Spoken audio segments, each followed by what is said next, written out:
नमस्कार, मैं हूं आपके साथ अनुष्का राय और आप देख रहे हैं आज का आईना न्यूज चैनल।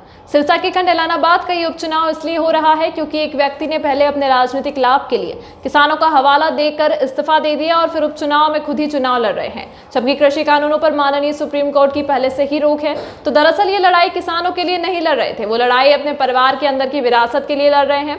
कृषि कानूनों के बहाने किसानों का नाम लेकर और इस्तीफे का राजनीतिक खेल खेलकर दरअसल वे अपने परिवार की विरासत को दोबारा हासिल करना चाहते हैं। लेकिन इन सब के बीच ऐलानाबाद की जनता को और देश प्रदेश की सरकार को एक और उपचुनाव से गुजरना पड़ रहा है।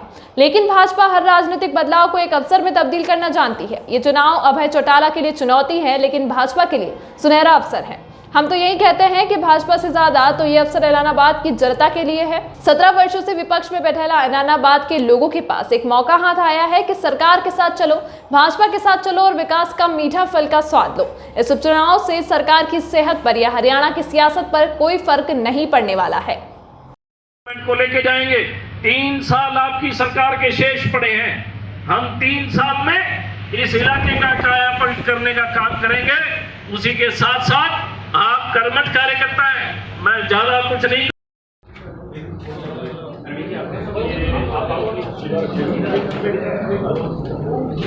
कि हमने ये थीम दिया है, जोर जुल्म की टक्कर में विकास हमारा नारा।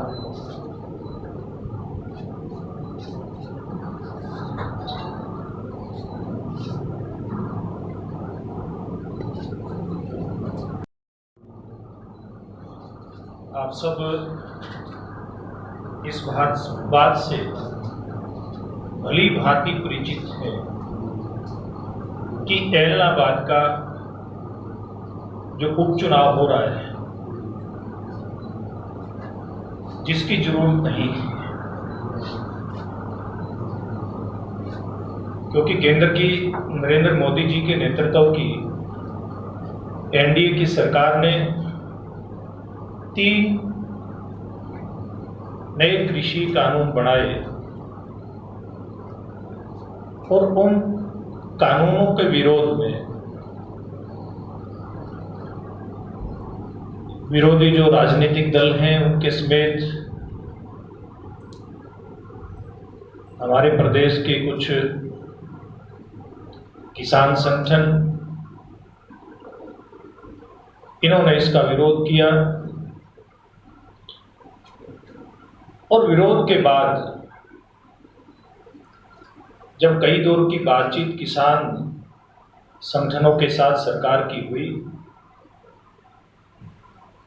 और उसमें कोई समाधान निकलता दिखाई नहीं दिया, तो केंद्र सरकार ने 1.5 साल के लिए इसके ऊपर रोक लगाई। माननीय उच्चतम न्यायालय ने भी इसको स्टे किया। एक समिति भी बनाई कि किसान संगठन उस समिति के सामने जो कोर्ट के आदेश पे बनी अपनी बात आकर के कहें। जो पक्ष में कहना चाहता है पक्ष में कहे, विरोध में कहना चाहता है विरोध में कहे। अपनी बात कहने का सबको एक मौका दिया गया।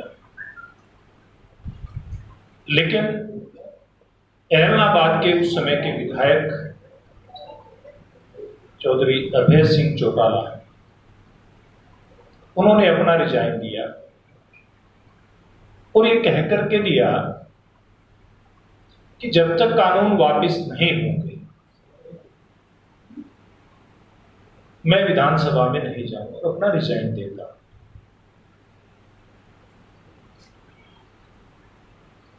और अब उपचुनाव की घोषणा हो गई।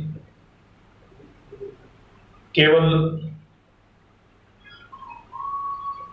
किसानों के नाम पर वाहवाही लूटने के लिए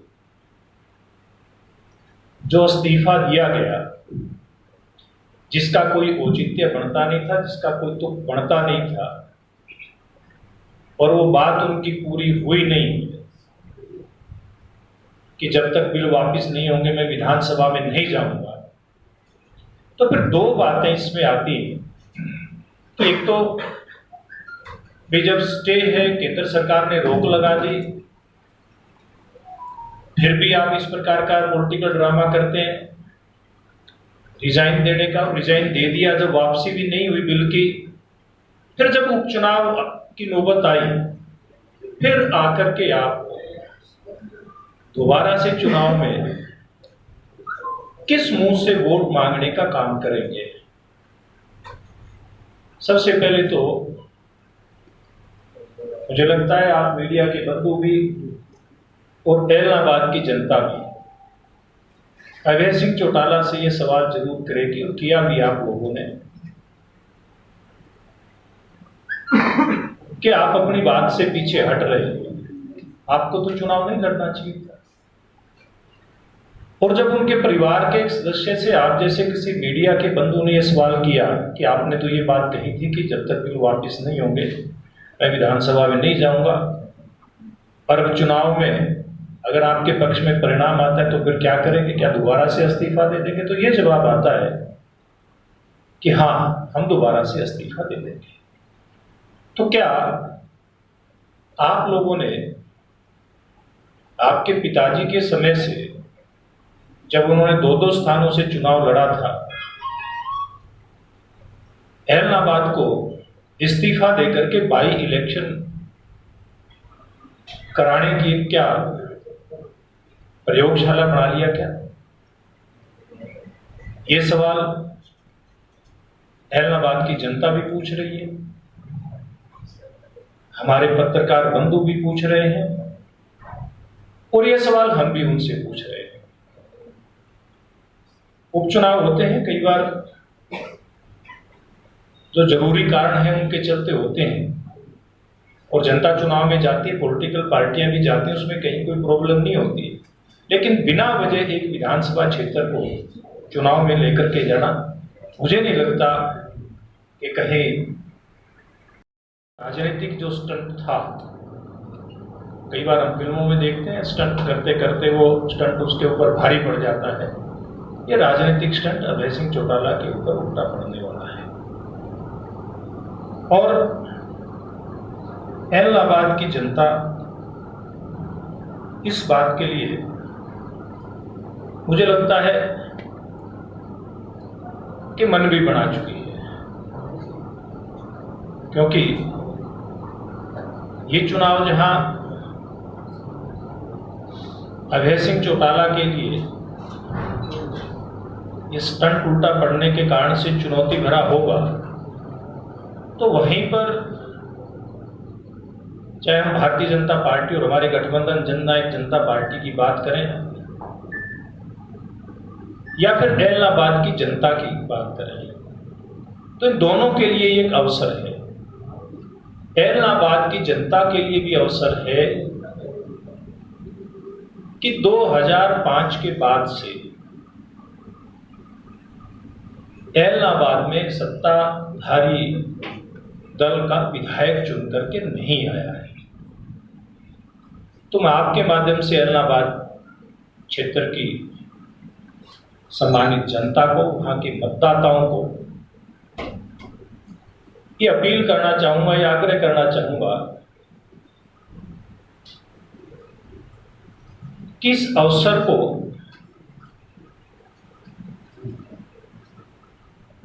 वो एक जो ये मौका आया है, अवसर आया है, इसको आज से जाने ना दें, क्योंकि अभी हमारी सरकार के 3 साल पड़े हैं और एलनाबाद की जनता राजनीतिक रूप से जागरूक है। तो मुझे लगता है कि वो अवश्य ही हमारे गठबंधन के प्रत्याशी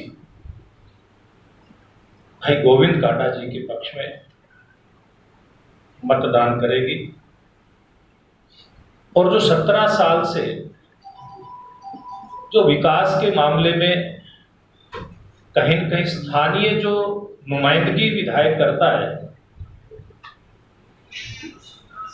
उसके प्रयास नहीं होने के कारण से विकास के मामले में पिछड़ा है।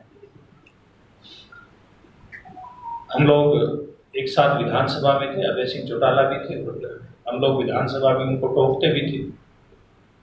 क्या बड़ी बड़ी बातें करते हैं, विपक्ष के नेता के नाते वो आपकी जिम्मेवारी है कि आप प्रदेश की बात करें, लेकिन कभी एलनाबाद की जनता की भी चिंता कर लीजिए। लेकिन उन्होंने कभी नहीं की। तो अब ये वहां की जनता, एलनाबाद की जनता, उनसे पिछले सालों में, चाहे वो ये क्षेत्र दड़बा डिलिमिटेशन से पहले था उसके गांव हो, या फिर एलनाबाद जो डिलिमिटेशन के बाद नया विधानसभा क्षेत्र बना है इसका क्षेत्र हो, तो सब लोग उनसे हिसाब मांगने के लिए तैयार हैं। इतने सालों से आपने क्या किया, और वो हिसाब बराबर करने की जैसे अपने परंपरा है, तो उसके लिए तैयारी है। और आज हमने जैसे इस चुनाव के लिए एक नारा लॉन्च किया, ये हमने बहुत सोच समझ करके ये नारा दिया है एलनाबाद की जनता के लिए। जोर जुल्म की टक्कर में विकास हमारा नारा है कि किस प्रकार से ये सारा जो क्षेत्रवाद समाप्त करके सबका साथ, सबका विकास, सबका विश्वास और सबका साथ नहीं जा सकती। प्रहलाद जी, मेरे दो सवाल हैं। सरकार आप लोगों की जी, तो ऐसे में गठबंधन का प्रत्याशी उतारने के बजाय गोविंद कांडा के ऊपर विश्वास क्यों जताया? और दूसरा, जो ये चुनाव है, इसको गठबंधन जो है नंबर 1 की लड़ाई की तो लड़ रहा है या नंबर 2 या 3 की लड़ाई की लड़ रहा है? सबसे पहली बात तो कोई भी राजनीतिक दल है, गठबंधन है, वो एक रणनीति के तहत मजबूत उम्मीदवार जो हर प्रकार से न केवल जीतने में सक्षम हो बल्कि उसके मन में अपने क्षेत्र की जनता के प्रति लगाव, इस प्रकार का उम्मीदवार लेकर के आती है। कोई भारतीय जनता पार्टी या गठबंधन अकेले नहीं लेकर के आए, और बहुत योग्य उम्मीदवार, जैसे मैंने कहा, मैंने तो अभी कुछ दिन से मेरा जब से सिरसा में इलाहाबाद के चुनाव के संदर्भ में आना हुआ, और जब गोविंद जी ने भारतीय जनता पार्टी ज्वाइन की, जैसा मैंने पूर्व में बताया कि किस किस प्रकार के काम किए, तो जब लगा कि इस प्रकार का एक कार्यकर्ता भारतीय जनता पार्टी का सदस्य बनकर के और इलाहाबाद क्षेत्र की जनता की सेवा करने का एक मन बनाए हुए है और उसके मन के अंदर कुछ करने की ललक, तो ऐसे एक उम्मीदवार को हम लोग लेकर के इस चुनाव मैदान के अंदर उतरे हैं। और मुझे लगता है कि जैसे जैसे हमारी एंट्री इस इलाहाबाद विधानसभा क्षेत्र में हमारे उम्मीदवार की हो रही है, उससे इनके प्रति जो जनता का लगाव और इनका जो जनता के प्रति स्नेह वो दिखाई दे रहा है। और ये बेशक एक बीच का जो समय रहा है उसमें गोविंद जी भारतीय जनता पार्टी के सदस्य नहीं रहे हों, लेकिन इनके पिताजी स्वर्गीय मुरलीधर जी, वो कभी जनसंघ के एक मजबूत नेता कार्यकर्ता सिरसा में रहे हैं, इसलिए ये कोई भारतीय जनता पार्टी के प्रति ये परिवार कोई नया नहीं है। बराला साहब, भाजपा एक कैडर पार्टी है और उस कैडर पार्टी को देखते हुए जब भी कोई उम्मीदवार का चयन होता है तो पूरी योग्यता के साथ देखा जाता है जी। लेकिन इलाहाबाद उपचुनाव को लेकर के हम बात करें, जब पिछले उपचुनाव की करें या आप करें, दोनों बार ही आयातित उम्मीदवार ही मैदान में खड़ा किया गया है, जबकि इस बार 17 प्रत्याशियों उम्मीदवारों ने अपनी दावेदारी जताई थी। तो क्या ऐसा कोई सशक्त उम्मीदवार नहीं था बीजेपी के पास, या जो 2 बार चुनाव हार चुके हैं उन्हीं को ही दावेदारी योग्य समझा जाता है? देखिए, मैं एक बात कहना चाहूंगा, भारतीय जनता पार्टी, अगर हम संगठन की बात करें, आपने बिल्कुल ठीक बात कही, हम कैडर आधारित पार्टी है। साधारण सदस्यों की बात करें तो दुनिया की सबसे बड़ी पार्टी भारतीय जनता पार्टी है। हरियाणा प्रदेश की बात करें तो पिछला जो कार्यकाल था उसमें लगभग पहले 30 लाख के आसपास, और जब दूसरी बार चुनाव हुआ संगठन का, उसमें हम लोग उस सदस्यता को कंटिन्यू करते हैं और उसमें कुछ एडिशन करते हैं, तो 10 लाख के आसपास की सदस्यता का और उसमें एडिशन हुआ था। तो लगभग 40 लाख के सदस्यों के साथ भारतीय जनता पार्टी हरियाणा की सबसे बड़ी राजनीतिक पार्टी है।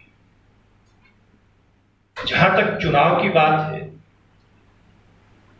मजबूत पार्टी और मजबूत पार्टी के कार्यकर्ता कैडर के आधार पर भारतीय जनता पार्टी चुनाव लड़ती है।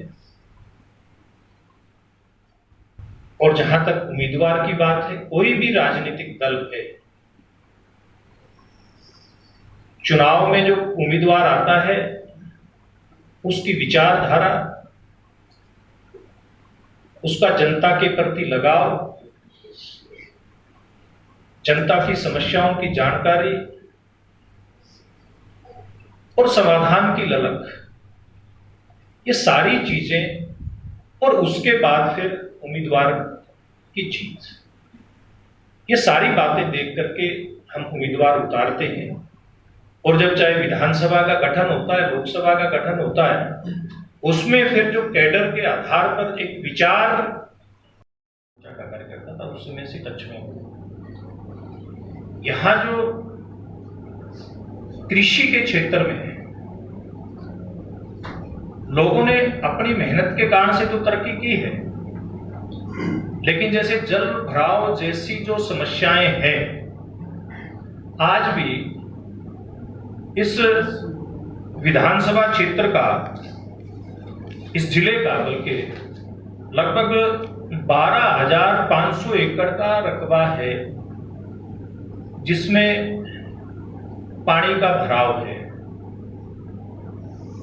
उस पानी के भराव को, यानी कि जो सेम है, उस सेम ग्रस्त क्षेत्र को ठीक करना, ये हमारी जिम्मेवारी है। और ये एक रिकॉर्ड की बात भी है, आज की बात नहीं कह रहा मैं। पिछली जो विधानसभा का मैं सदस्य था और अभय सिंह चौटाला भी उसके सदस्य थे, तो मैंने विधानसभा में एक दिन उनके ऊपर एक टिप्पणी की थी, मैं कि अभय सिंह जी, आपके क्षेत्र में जब हम फतेहबाद के भट्टू से उधर एंटर करते हैं, चौपटा साइड से इलाहाबाद में, तो वहां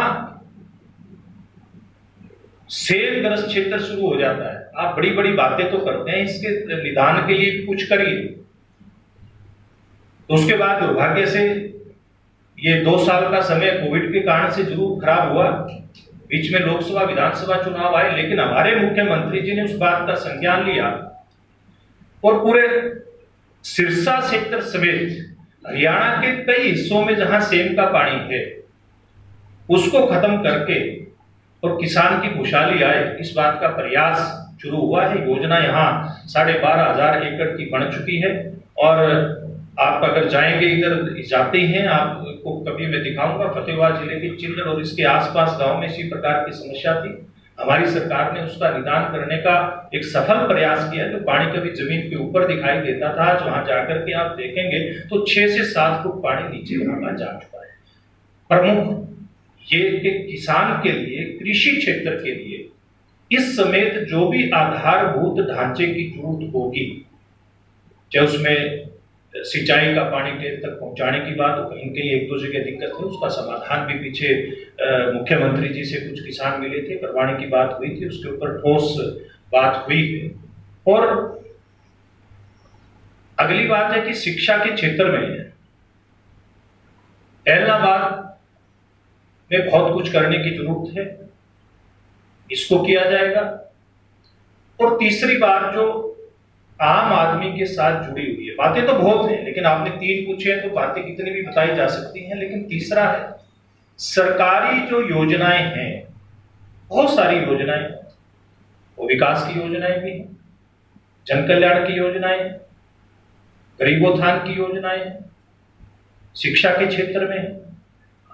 ऐसी सब योजनाएं केंद्र और प्रदेश सरकार की हैं, उनका लाभ पंडित दीनदयाल उपाध्याय जी का जो अंत्योदय का हमारा मंत्र है, अंत का उदय, अंतिम व्यक्ति तक इन योजनाओं का लाभ कैसे पहुंचे, ये हमारी प्राथमिकता में रहेगा। और हम वो जल्दी आपके सामने जो इलाहाबाद के लिए हमारा जो घोषणा पत्र होगा उसको भी जारी करेंगे, डिटेल में फिर जिस दिन करेंगे उस दिन आपसे चर्चा करेंगे। छोटा सा सवाल देखिए, मानते हैं या कांग्रेस से? देखिए, मैं एक बात कहता हूं कि यहाँ की जनता को जिन जिन लोगों ने छलने का काम किया है इलाहाबाद की जनता को, और वो इलाहाबाद की जनता